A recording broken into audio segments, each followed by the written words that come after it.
Hello Kakamaru! Ang lulutuin namin ngayong gabi ay gulay dahil may nagbinta sa amin ng gulay galing bukid. Ang partner ko naman ay busy rin sa pagtulong sa akin para sa pag-prepare ng lulutuin ko. Ito yung pinakamagandang part dito sa probinsya mga Kakamaru kasi nga maraming gulay na pwede mong mahingi o pwede mo namang mabili sa inyong mga kapitbahay.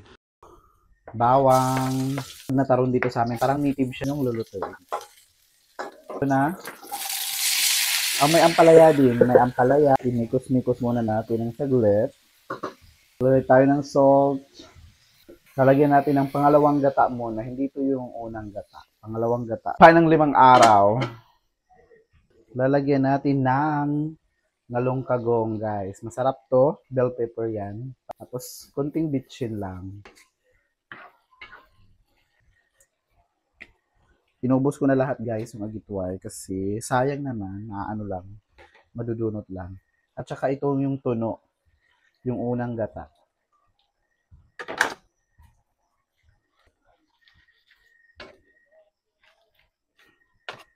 After 1 hour, mikos-mikos lang natin muna.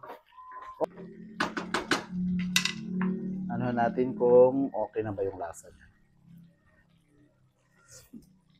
Perfect.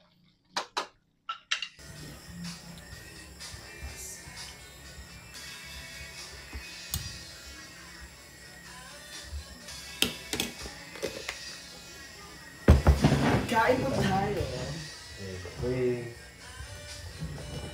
Bless us, O Lord, in this gift which you are about to receive from the bounty through Christ our Lord. Amen.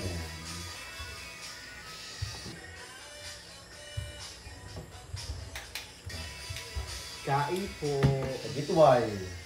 Agitway.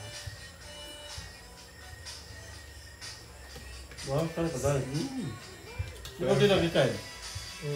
Marasa dyan ka dahil. Perfect. At sarap po.